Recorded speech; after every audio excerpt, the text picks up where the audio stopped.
this series called ETHOS, each week exploring a new value. And I wanted to, just before we keep going, we're so far into this series that I wanted to make sure that as we explore a new value today, that I wanted to make sure that it was something that applied to everyone in this room. Because I would hate for us to go through a whole message and then to realize that many of you had no, need for this kind of conversation, right? And so I just want to check if today's topic is going to be applicable to everyone here today. And I'm going to do so. If you want to raise your hand, you don't have to, but if you want to raise your hand when I ask these questions, it's just helpful for me in my research. So. How many of you have ever experienced any kind of hurt by another person?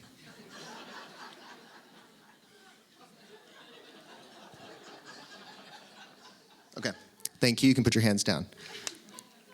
How many of you have ever been upset at yourself or otherwise had regret for something you had done?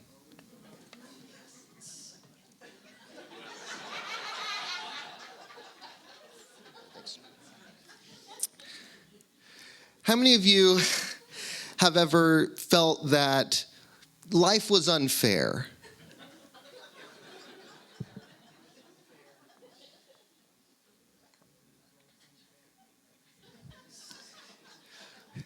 Was there any of you that didn't raise your hand for any of the last three questions? Nobody. 0, okay. All right, then I think based on my calculations, I think we are good to move forward with today's message as I think it will apply to everyone here today. So give yourself a round of applause. Thank you for participating. So we're talking today about forgiveness. Forgiveness as a sacred value. And the reality is this: we are all touched by pain. And baked in to this idea of pain is, what do we do with it, right? What do we do with the hurt that we carry? What do we do with the letdown? What do we do with the ways in which others have failed us and we have failed ourselves? And something I do want to just admit or kind of caveat right at the top is that forgiveness can be sort of a churchy word. Some of us associate this word with our religious upbringings. In particular, some of us grew up with a particular frame of the divine or a perspective on God where we would say, okay, God has forgiven me for being a wretched sinner, and therefore it is my obligation, my duty to then return that and to forgive others.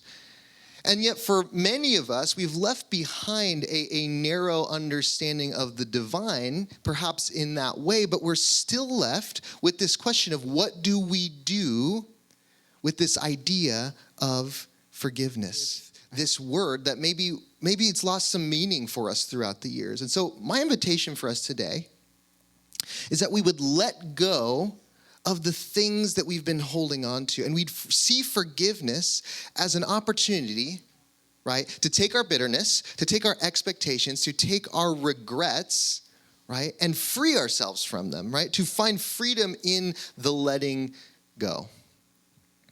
We all know that there are things that feel very difficult to forgive. I'll give you an example of one in my life. I don't want to brag, but I am an Amazon Prime member, and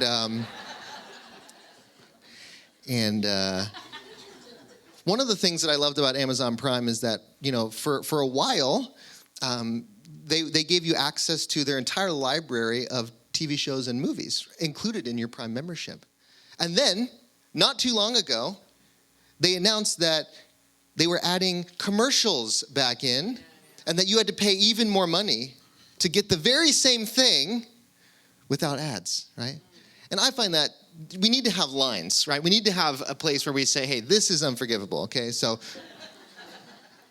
thank you for, holding and hearing my hurt, This next one, it might not apply to all of you, but I might be shooting in the dark here. But I think for some of you who watched this television show, Game of Thrones, anyone here watch this show? It's not that many people. Okay, this joke is going to bomb them, but just stick with me. All right. Game of Thrones was a premium quality television for 7 seasons, okay? And then in the 8th season, right, things just took a total nosedive. And this show that so many people had loved just ended pretty terribly, just like this joke. But the idea is that for any Game of Thrones fans out there, the way that the show ended was pretty unforgivable. Okay, moving on. 40 years ago, this past April, Coca-Cola announced that they were changing the formula. Does anyone remember this? Does anyone remember New Coke? Okay, I wasn't alive for this, so this is kind of a revelation to me. In 1985, Coca-Cola announced that they were changing their formula and they were calling it New Coke, okay? And as, you know, they had done focus groups and it had done pretty well, but they released it to the public and they got over 400,000 complaints. And you have to realize that this was in a day and age before most offices had computers in them, right? And so there were 400,000 hand-logged complaints. There are psychiatrists who were working during this time who saw patients who had feelings about New Coke that these psychiatrists would describe as grief around New Coke, okay? So New Coke only was around for about 7 months, and then they decided to listen to the people, and they, went back to the recipe of Coca-Cola that most people know and love. But to this day, I wonder that there are many of those people who logged those complaints, and they still probably cannot forgive Coca-Cola for this grievance, right? Then there's sort of the lack of forgiveness that we harbor towards the ones that we love, right? That for many of you who have a partner, maybe for those of you who have been married for a long time, there's this thing where we pretend like we don't keep score, And so you do something wrong, right? And then you think enough time passes, and you think I'm in the clear, right? And then of course, out of the blue, they bring it up. They use it against you, right? You thought you were in the clear. You thought you had been forgiven. Boom, it gets used against you. And the reality is that in life, we just have this tendency as human beings to hold on to things. We don't even realize it all the time. But these wrongs that happen to us, they become part of us. And perhaps we go our entire lives without even realizing how integrated they've become into who we think we are. It's as if we're walking around with a backpack and we're ever so slowly adding stones, adding weight to this backpack. And then we go through life and we don't realize how burdened we've become by our lack of forgiveness. We don't realize how used to the suffering we've become. That in some ways we, without realizing it, become comfortable with it. And it starts to define us. It starts to become who we think we are. And so the invitation today is for us to see forgiveness as a way of imagining who we might be if we could let those things go, right? I'm not going to promise today that forgiveness is going to be the thing that's going to balance out the equation of your life. No. Nor is forgiveness something that makes everything go back to the way it used to be, right? No, it's not that. But what it is something that can liberate you from the burdens that you carry in the present moment. I want to share a parable of the Buddha. And so as we read this, I just invite you all to turn to Discourse 63 in your Cūḷamālunkya Suttas, if you have them with you. No? Okay, just kidding. I have it for you. This parable is from the mouth of the Buddha. He says, it's as if a man were wounded by an arrow thickly smeared with poison, and his friends and companions brought a surgeon to treat him. But the man would say, I won't let the surgeon pull out this arrow until I know who shot me. Was it a noble or a Brahmin, a merchant or a worker? What was his name? What village did he come from? What kind of bow did he use? Was the bow made of horn or wood? What kind of string? What kind of arrow? What feathers were used? What was the poison? And it ends with this. It does end. That man would die before he ever found the answers to all his questions. Sometimes in life, We want everything to make sense and everything to line up before we can experience the freedom and healing that we want. And yet the invitation is that we might take out the arrow. We might get our healing. We might get our freedom without having everything make perfect sense. It's not to say, friends, that the questions you ask, that these loose ends aren't valid. But I think what the Buddha is getting at is really there isn't time to have everything neatly wrapped up in a bow, right? Because we carry this burden. We all have this poison arrow. And the invitation is to pull it out without everything making perfect sense. And so today, when we talk about forgiveness, we're really just talking about how we might pull out the arrow and recognize where we get stuck. And to do that, we need to realize that forgiveness happens on different layers of our experience. And the poet David Whyte, I think, really perfectly captures the various layers that we experience forgiveness. He says, forgiveness is a profound interior act. Underline the word interior because it's ultimately happening in here. He says it's a profound interior act that allows us to lay down the burdens we have been carrying toward others, toward ourselves, toward the way life has unfolded. So a couple important things to note here. First, forgiveness happens inside. It happens in here. And then it's important to realize that it happens on these three levels, right? It happens toward others. There's a communal aspect of forgiveness. Toward ourselves, there's an individual or personal component of forgiveness. And then toward the way life has unfolded. There's a universal aspect of forgiveness, that when we look at life, we look at reality itself, there is a layer of forgiveness there. And so let's start with the personal, the forgiveness that we need to offer ourselves. In the last couple of weeks, we talked about vulnerability, right? We talked about how one of the hardest ways for us to be vulnerable is our vulnerability with ourselves, right? Admitting certain things to ourselves. And then last week we talked about presence, the power of showing up and being present. And for me, I look at my life, and I've been someone who I look at myself, I think, I try to be present, I try to be there for people, and yet there have been moments where I know that I haven't showed up when I was needed, when I haven't been present, right? And it can be really hard to forgive yourself. When it's something that you think that you are that, and then you realize, oh man, I wasn't who I thought I was, right? And Roshi Joan Halifax, she echoes this idea that sometimes the hardest person to forgive is the one staring back at you in the mirror. But that is where forgiveness often begins, that perhaps we can't even begin to think about forgiving others if we cannot forgive ourselves. And our mistakes, they become lessons learned. Our mistakes add these values to our life because our mistakes often show a vacancy of where a value might have been helpful. So without our mistakes, we don't grow, we don't learn. Now, I want you to hear me. I'm not justifying mistakes you have been made. I'm not just trying to wipe it all away. I'm not saying that you won't need to find in your own life ways that you might want to make amends or find restoration. But what I am encouraging you to recognize is that we cannot change the past, but we can forgive it. And in some ways, forgiving the past is letting go of trying to change it. Jack Kornfield says, forgiveness is giving up all hope of a better past.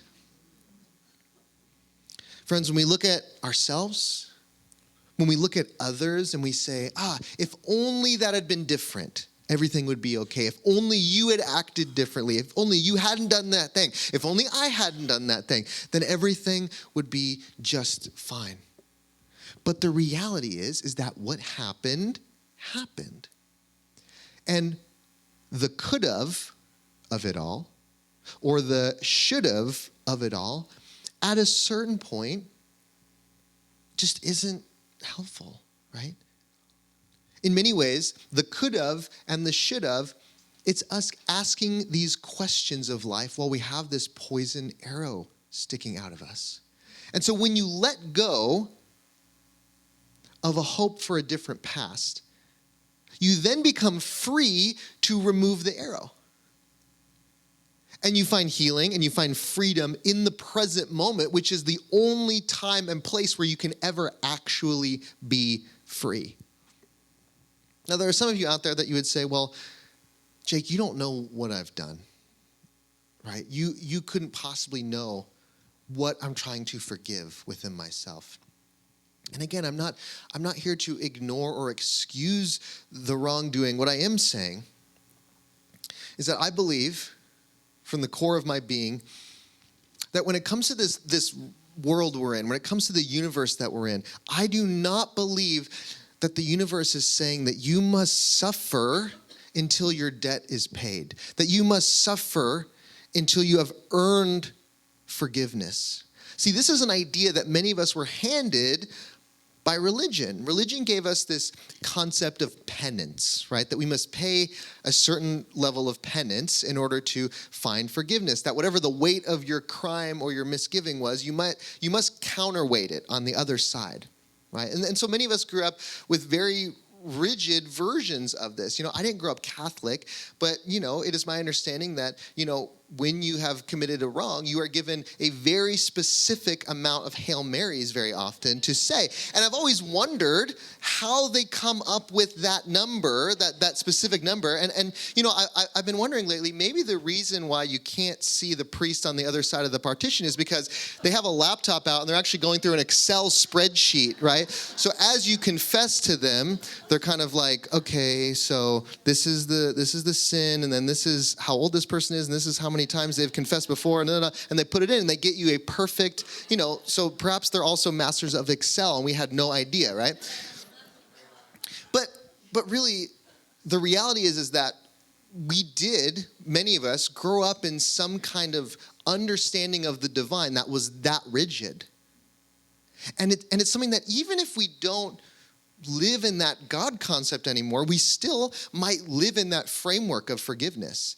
And even more so, we may treat others with that framework of forgiveness. And the opportunity here is to free ourselves and to free them. And this really brings me to the communal idea of forgiveness. Forgiveness as it happens between human beings. And in many ways, this is often what we're talking about a lot of the time, right? How we forgive each other.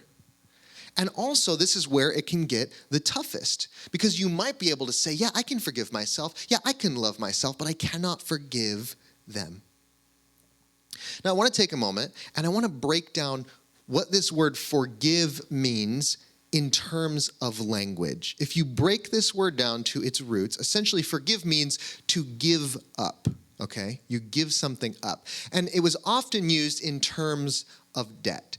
So essentially, we might think of this word forgive as being very much along the lines of giving up a debt. And the important thing to realize about forgiving a debt is that the forgiveness of a debt does not come when the debt has been paid. That is not what forgiving a debt is. Forgiving a debt is erasing it entirely, okay? And I'll use an example, maybe a modern example, to help us understand this. You remember a couple of years ago, there was this thing called student loan forgiveness that was kind of going around. Okay, I feel like that's in the rear view at this point. But there was a time where we were really dialoguing over this idea of student loan forgiveness. And again, I'm not trying to get political. I don't know where you stand on it. But as a person who had student loan debt and who was in the running to potentially receive student loan forgiveness at that time, it was an exciting prospect for me, right? So I was invested. I was interested in what was going on. I didn't get it, by the way, but it was just, I was into it. But here's the point. The reason I bring that up, though, is that student loan forgiveness, how it worked was, it wasn't that the government was paying your debts off. It was that the government was supposed to or had proposed that they would cancel your debts entirely, right?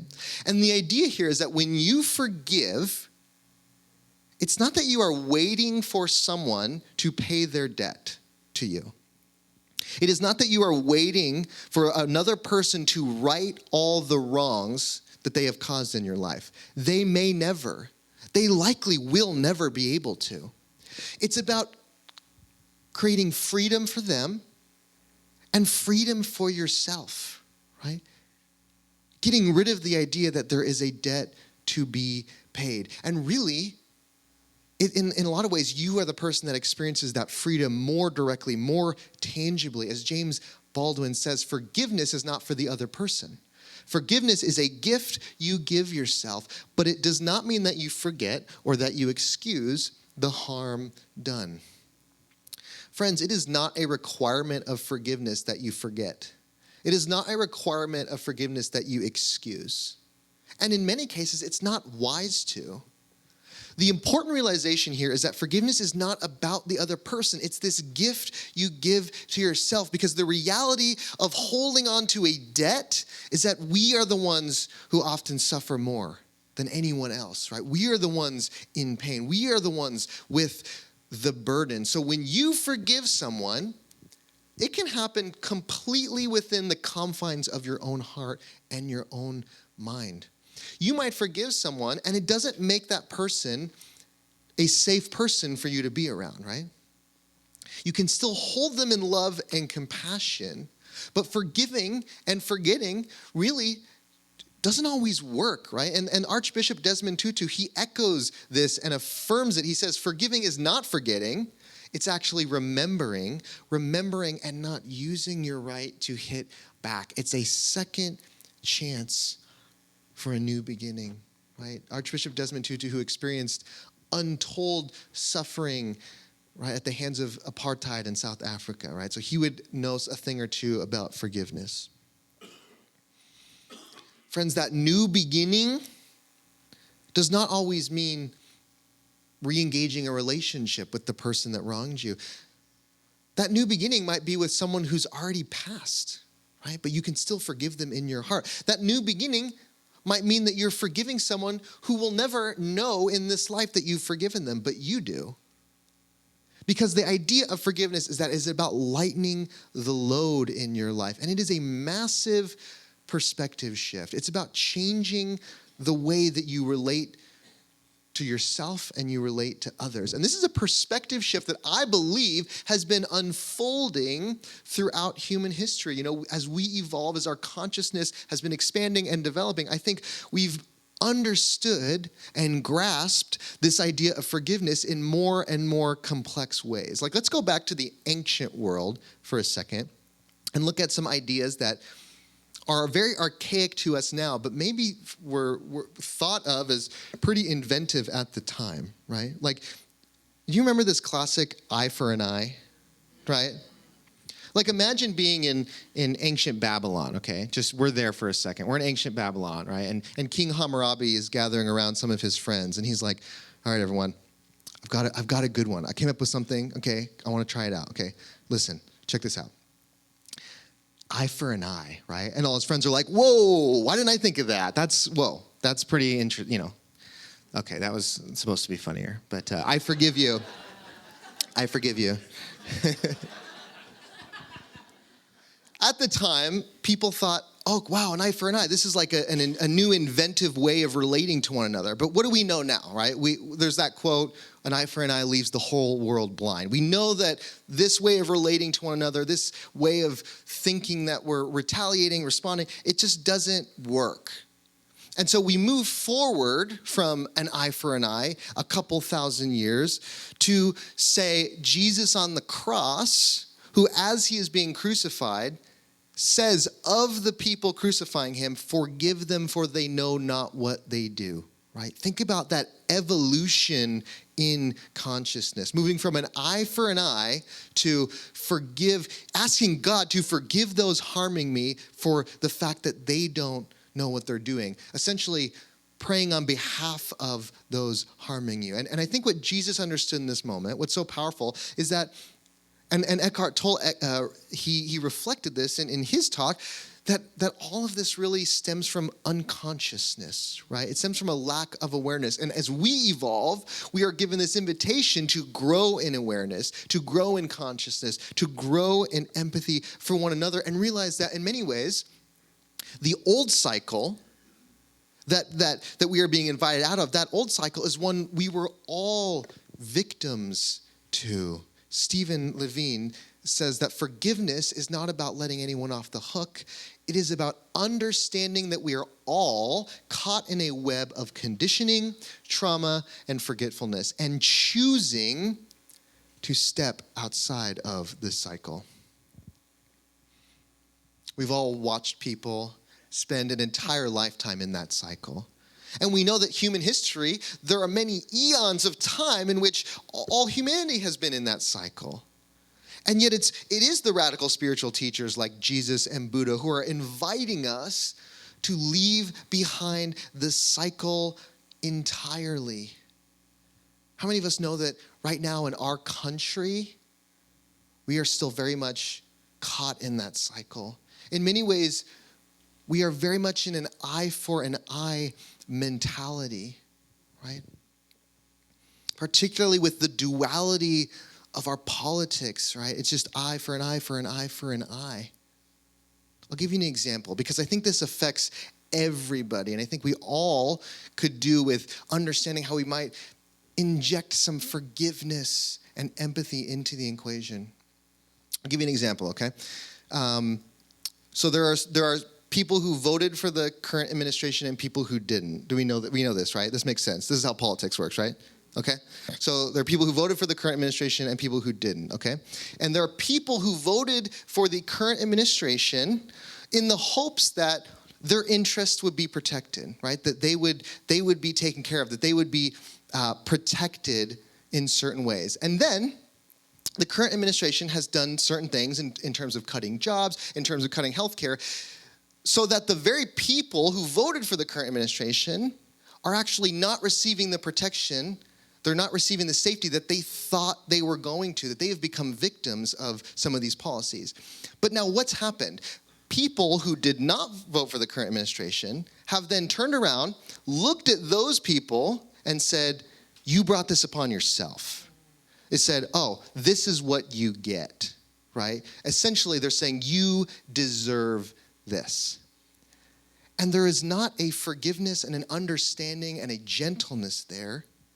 There is not a posture of the heart there that is actually going to build a future in which we heal the divide. That in many ways, we all need to get over ourselves or we will be squabbling over ashes, right? We will be eye for an eye until the whole world has been left blind. If we are going to reimagine how we can exist together, we have to bring forgiveness and empathy into the equation. And perhaps for us to exist in a world, in an atmosphere, in a reality of empathy, we need to look at life itself and have some forgiveness. Because sometimes what we don't realize is that we are in a state of unforgiveness with the universe, with reality, with life. What does this mean? Well, sometimes we get bitter about how life turned out. Right? We look at life and we say, life just is unfair. I just don't like the setup, right? There's suffering. There's all this stuff that just doesn't make sense. And really, there's so much uncertainty in life. And it's just, we live unforgiving of how reality is set up. And in many ways, that's our poison arrow, right? We have this poison arrow. And we can't accept life on life's terms. Radical acceptance, as Tara Brach says, is the willingness to experience in ourselves and our life as it is. And if we can equate this level of radical acceptance with forgiveness, then it extends to all three of the levels. That if we can accept life for what it is, then perhaps we can also accept what happened to us at the hands of others, and we can accept our own failures. Again, I'll say it one more time. Accepting does not validate the wrongdoing. Accepting does not mean that you don't go and create boundaries that are good for you. right? And accepting life as it is doesn't mean that we don't fight for justice. It doesn't mean that we don't seek restoration. But what it does mean is that we pull out the arrow, right? Because if the arrow takes its toll on us, then we're not going to be any good to seek justice. We're not going to be any good to seek restoration. So I want to propose something radical to you today. That if we want to create an environment of forgiveness, right? If we want to build the world that we want to see, and so we want to start with ourselves, and we want to bring an atmosphere of forgiveness, then the radical proposal I have for you today is this. Would you be willing to initiate it? Would you even be willing to ask for forgiveness even when the wrong that has been done to you outweighs anything you have done by 10? Would you be willing to let go of the burdens by coming with a heart that desires forgiveness from the world around us? There is this concept in indigenous Hawaiian culture called ho'opono. I knew I was going to mess it up. And then I had it, and then I got in my head about it. It's called ho'oponopono. I'm going to have it up on the screen so you'll know how I butchered it. But it's this beautiful concept within Hawaiian spirituality and community building, which essentially means to make things right, to set things in order. It's a reconciliation practice. And yes, it's baked into many, there's many incredible indigenous practices around this concept, but in many ways we've kind of simplified it for those of us who would just like to apply it in our own lives. And simplified, ho'oponopono means this. It's these 4 phrases. I'm sorry. Please forgive me. Thank you. I love you. I'm sorry.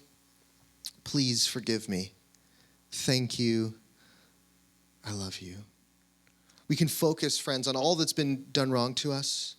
We can focus on all the wrong and the hurt in the world. Or we can lead with, I'm sorry. Please forgive me. Thank you. I love you.